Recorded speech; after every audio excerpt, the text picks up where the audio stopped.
So, jetzt bin ich auf der Straße Richtung Elqui-Tal und sie trägt den schönen Namen Ruta de las Estrellas, die Straße der Sterne. Ihr erinnert euch? Klarster Sternenhimmel der Welt, deswegen der Name. Und Vicuña, 54 Kilometer, da will ich hin. Circuito Gabriela Mistral. Gabriela Mistral ist eine Dichterin oder war eine Dichterin und ein berühmter Pisco heißt Mistral und ist nach ihr benannt. Ich habe ja auch gesagt, Elqui-Tal ist auch die Heimat des Piscos. Also kurz mal Elqui-Tal in einem Bild erklärt. So, jetzt geht's los, 1 Stunde.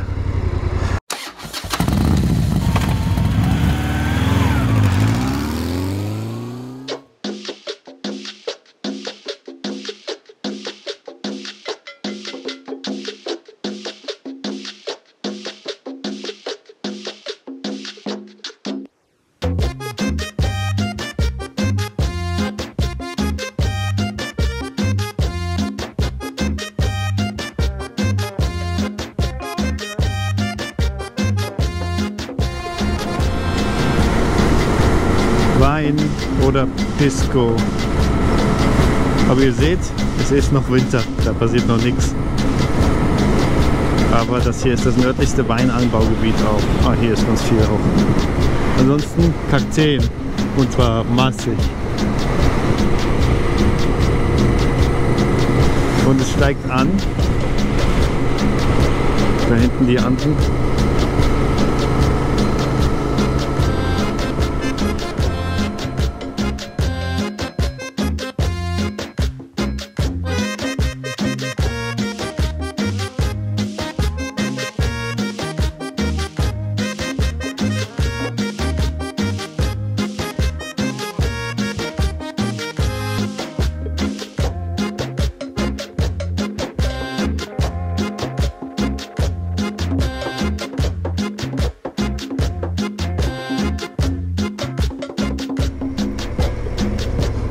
Vicuña. So, hier ist nochmal mit dem Sternenstraße. Sieht man es besser. La Serena, da bin ich gestartet. Und jetzt Vicuña quasi bei der dritten Ecke. Pisco Elqui. Da will ich auch noch hin.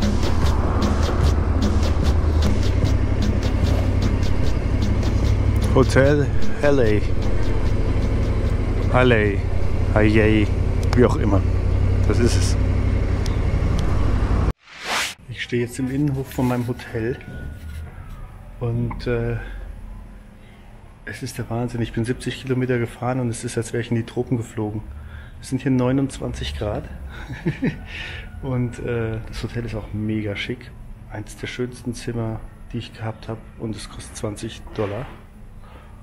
Und das Ding hat hier sogar einen Pool und Billardtisch und was weiß ich. Ich habe hier direkt vor meiner Tür so eine Bank, wo ich sitzen kann.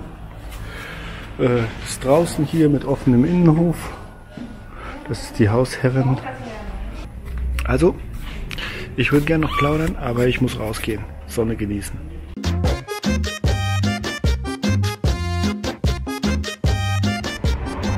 Hier im Valle de Elqui ist ja, wie gesagt, der klarste Sternenhimmel der Welt, angeblich. Und hinter mir die Hütte ist der Verkauf der Tickets für das Observatorium hier. Und da habe ich jetzt mein Ticket gekauft, 12.000, ungefähr 13 Euro.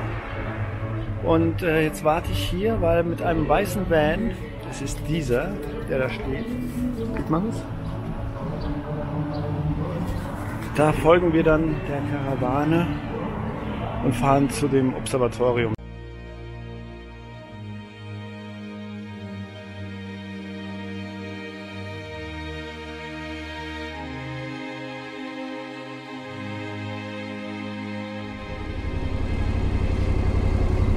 So, jetzt ist hier Schotter. Aber da ist es schon, die Kugel.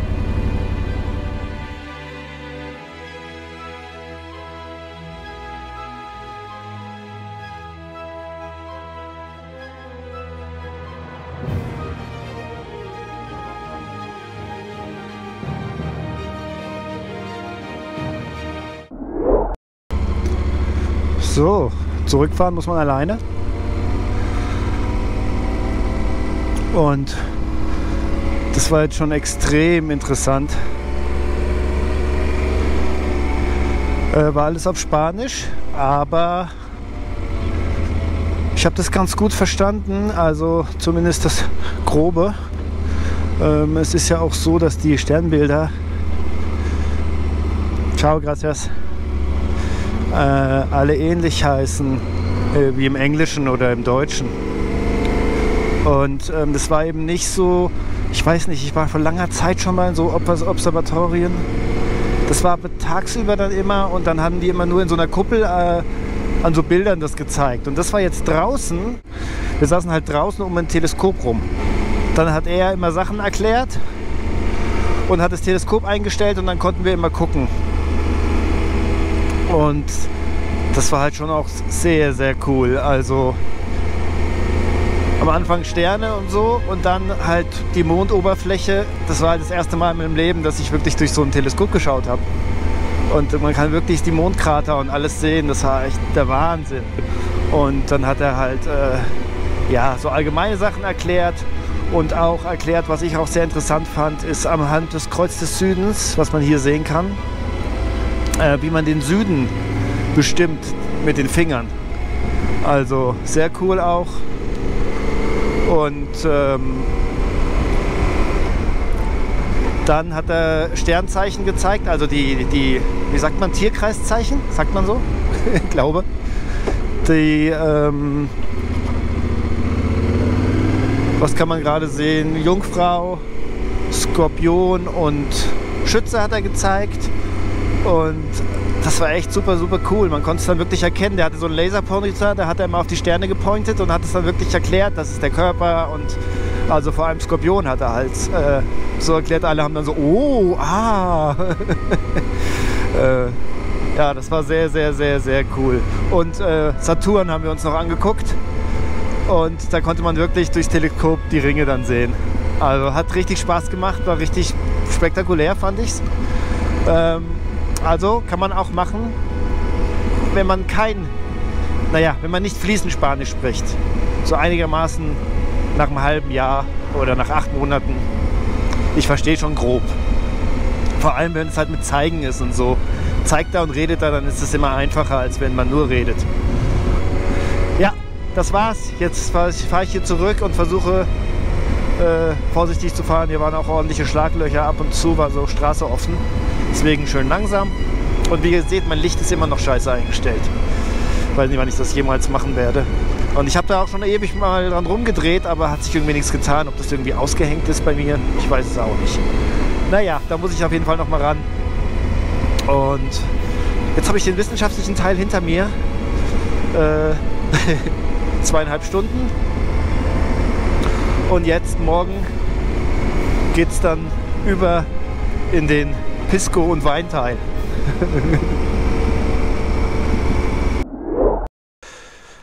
Einen schönen guten Morgen.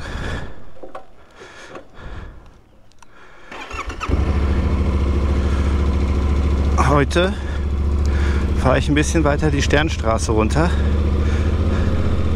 Habe jetzt hier noch eine Nacht verlängert, weil es so schön ist. Das Zimmer auch so überragend ist. Hier steht übrigens eine dicke BMW, die sind auch bei mir im Hotel. Und ja, was ich zeigen wollte, hier mein Reifendruckanzeige, 2,7 bar, weil es jetzt in der Sonne gestanden hat, nehme ich an. Es war abgedeckt mit meiner Plane, aber es stand in der Sonne und dann ist der Reifendruck gleich höher. 34 Grad zeigt es an. Das ist der Wahnsinn. Voll geil. In der Sonne natürlich. Und ich habe jetzt auch zum ersten Mal hier die Fernbedienung von der Acasocam.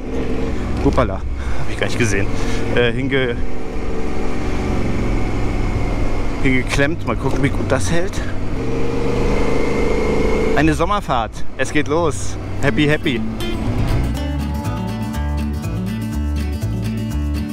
When your soul is lonely, sad and blue, ain't got no love and shoulders to lean on.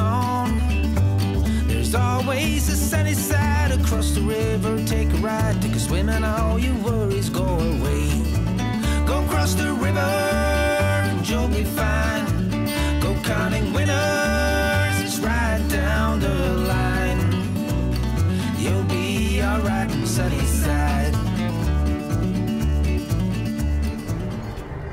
Das hier ist Monte Grande und Gabriela Mistral lässt uns nicht los. Hier ist die Schule Gabriela Mistral, also eine Schule nach ihr benannt, und in Monte Grande ist Gabriela Mistral beerdigt. Und da ist eine Statue von ihr. Und sie wurde 1945 mit dem Literaturnobelpreis ausgezeichnet, ist in New York gestorben, 57, aber ist hier beerdigt, weil sie geboren ist sie in Vicuña, das ist der Ort, wo mein Hotel ist. Also, weiß ich nicht, halbe Stunde von hier oder so. Puh, es ist so heiß, ich habe jetzt alle Lüftungsschlösser aufgemacht. Da merke ich wieder, dass meine Jacke nicht für den Sommer geeignet ist. Also für den Sommer schon, aber nicht für brutale Hitze. Und ja, mein Klapphelm, dass das nicht mehr oben bleibt, ist jetzt auch ein bisschen doof. Beim Fahren mache ich das eh selten, aber so beim Stehenbleiben wäre es halt besser, wenn das Ding oben bleiben ist. Muss man versuchen, das zu reparieren. Aber ich glaube, der Mechanismus ist einfach ausgeleiert. Keine Ahnung.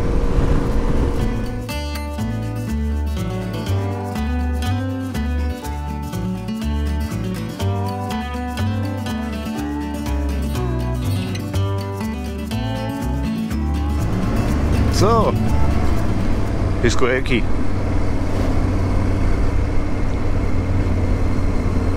Aber es ist alles so ein bisschen Wild West-Style, das gefällt mir ganz gut.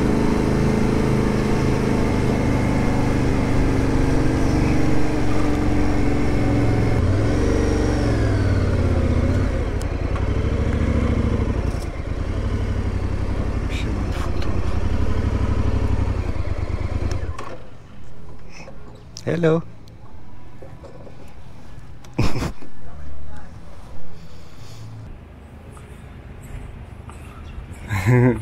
Wie immer ein Hauptplatz. Das ist Pisco Elki.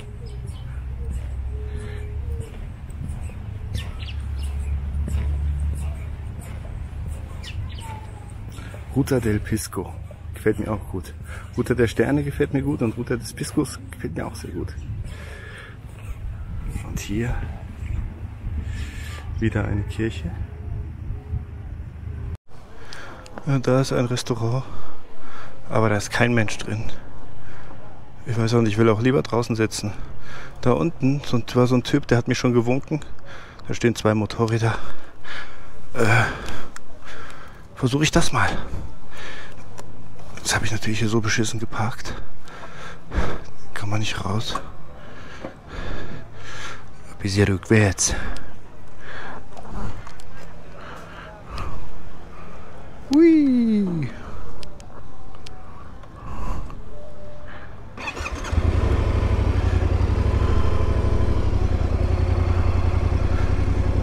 Ich weiß nicht, ob das ist keine Einbahnstraße, glaube ich.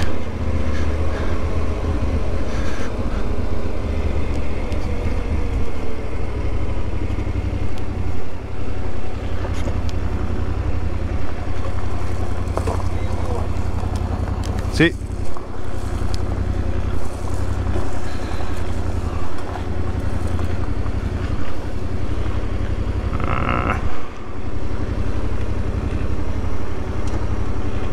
Jetzt habe ich mich natürlich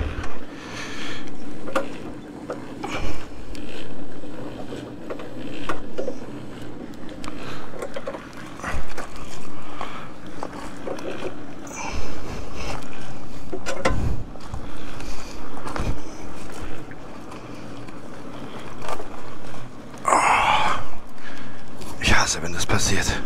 Auf Kies, abschüssig.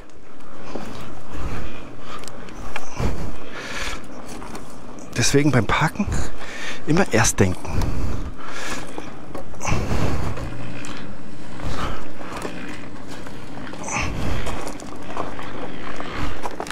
Oh, gracias.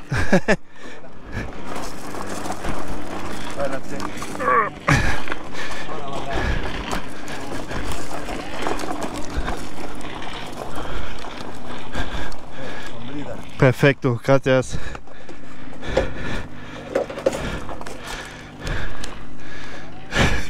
Hat so dran gezerrt. Das ist ja nett. Sí. Tengo 4. Ah, ah. Tengo un niñito de 5 años, mi hijo, ¿sí? Vuela. Sí? Wow. Anda de los 3 años. 3. Wow. Oh. Sí. Ahí es buena comida. Ok, gracias.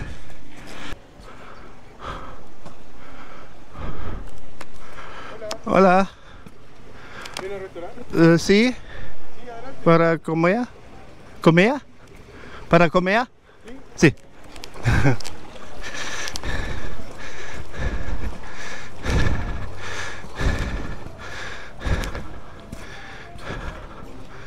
Oh, bonito. Hola. Ok.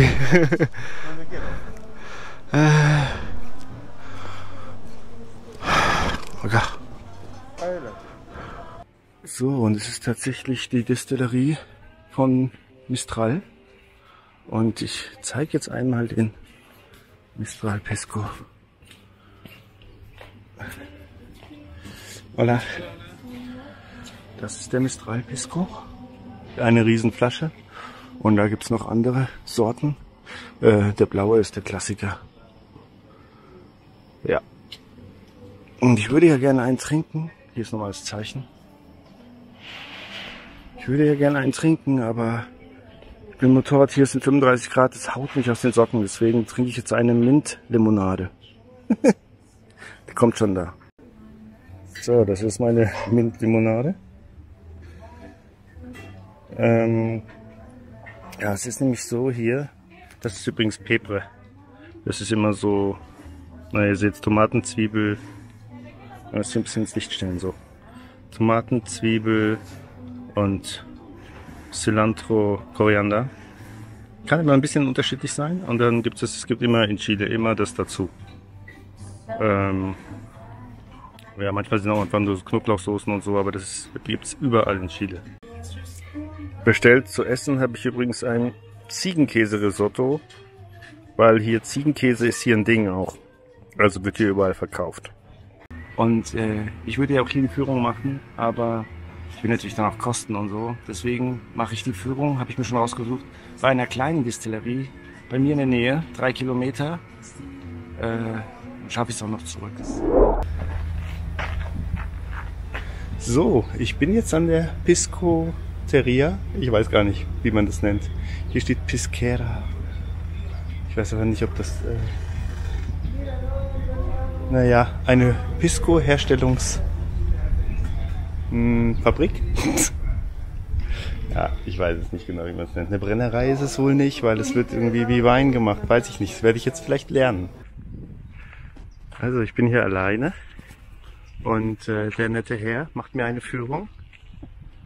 Und Pisco wird nur in der Atacama-Wüste und hier in Coquimbo produziert, sonst nirgendwo, also in Chile. Und das sind die Felder. Februar, März ist dann Erntezeit.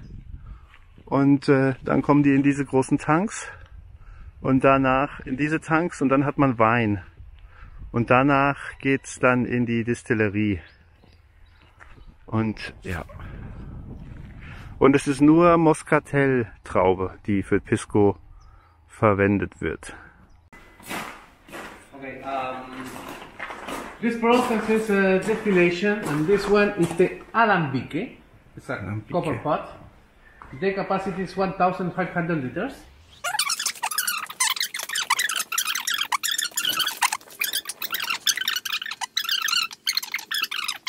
After double distillation, we have pure alcohol in 70%, and this alcohol go to the next process.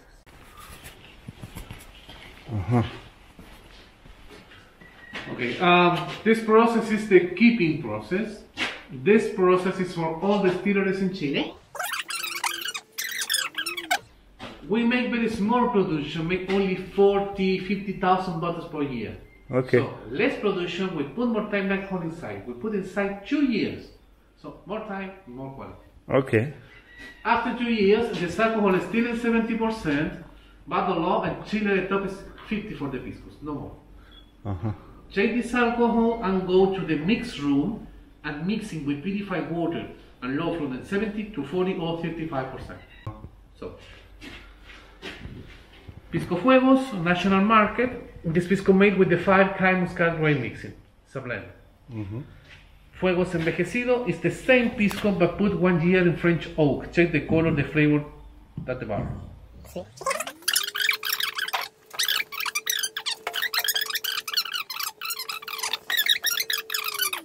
And the cocktails. Pisco Sour, Yes. this one? Prost. Prost. Mango. Mango. Nice. And Maki. From the south.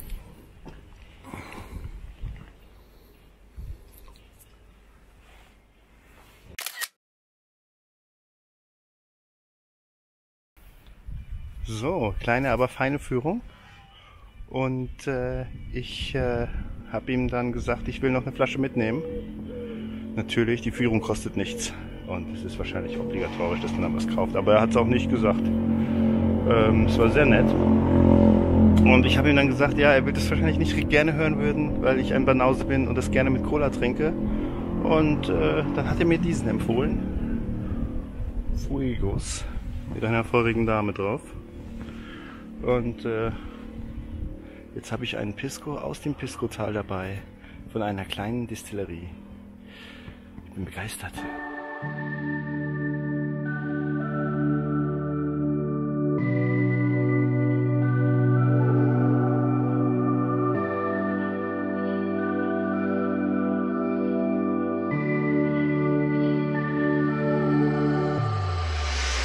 Ich war jetzt noch Mittagessen und habe mir natürlich einen Pisco Sour reingestellt.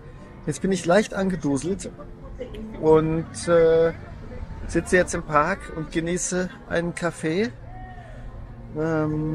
Gestern war ich hier in so einem Café. Das hier ist natürlich so ein Maschinencafé, also wo man auf den Knopf drückt. Und gestern habe ich aber einen richtigen Kaffee getrunken, der hat 4 Euro gekostet. Der hier kostet 1. Das ist dann okay für mich. Und ja, das war's für mich aus dem Pisco-Tal. Jetzt weiß ich noch nicht so genau. Heute, der Tag wird ausplätschern. Frei nach Harald Junke, keine Termine und leicht einsitzen. Und dann hoffe ich, dass ihr beim nächsten Video wieder einschaltet. Ich will mich noch bedanken, ich muss kurz mein Handy rausholen, bei Oliver, Nils und Gerd. Vielen, vielen Dank für die Unterstützung. Und jetzt genieße ich noch ein bisschen die Sonne hier. Morgen geht's wieder an die Küste und mucho frio, wie man hier sagt. Also es wird auf jeden Fall kühler dort. Heute ist es hier auch nicht so heiß, ehrlich gesagt. Gestern diese 30 Grad, das ist heute nicht so. Bisschen frisch, aber immerhin sonnig. Ja, schauen wir mal, wie es weitergeht. Es sollte jetzt jeden Tag besser werden. Der Frühling kommt. Macht's gut. Ciao.